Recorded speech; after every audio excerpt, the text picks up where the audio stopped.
Hello అండి. Welcome back to my channel. ఈరోజైతే నేను మా పిల్లలకి బ్రేక్‌ఫాస్ట్ కింద ఉగ్గాని చేశానండి మరమరాలతో. దానికోసం అయితే ఆనియన్, టొమాటో, 2 పచ్చిమిర్చి తీసుకున్నాను. ముందుగా అయితే కొద్దిగా వాటర్‌లో ఈ మరమరాలనైతే నానబెట్టుకున్నానండి. ఇవి 2, 3 నిమిషాలు నానితే మనకి టేస్ట్ బావుంటాయి కదా! తర్వాత వచ్చేసి పోపుకి రెడీ చేసుకున్నానండి. ఇవి నానేలోపు ముందు అయితే ఆయిల్ వేసి కడాయిలో స్టవ్ పై పెట్టాను. పోపు వేగాక కొద్దిగా పల్లీ పప్పులనైతే వేశానండి. మధ్య మధ్యలో నట్స్ లాగా తగిలితే బావుంటాయి కదా! అవి వేగంగానే పచ్చిమిర్చి అలాగే ఆనియన్ అయితే వేశానండి.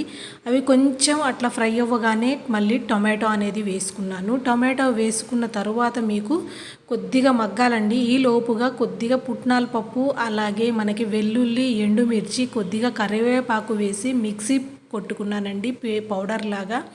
మనకి ఉగ్గాని కల్లా కూడా ఆ అది పౌడర్ అనేది చాలా టేస్ట్‌ని అయితే ఇస్తుంది.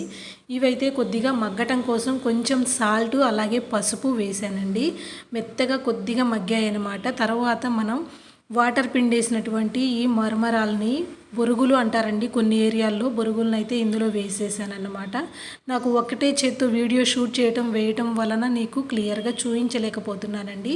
తర్వాత మిక్సీ పట్టుకున్న పౌడర్‌ని కూడా వేసి మొత్తం కలియబెట్టుకొని తర్వాత మనకి చక్కగా కలర్‌ఫుల్‌గా కనపడటం కోసం కొత్తిమీరతో గార్నిష్ చేసుకున్నాను. వీడియో నచ్చితే లైక్ చేయండి, సబ్స్క్రైబ్ చేయండి.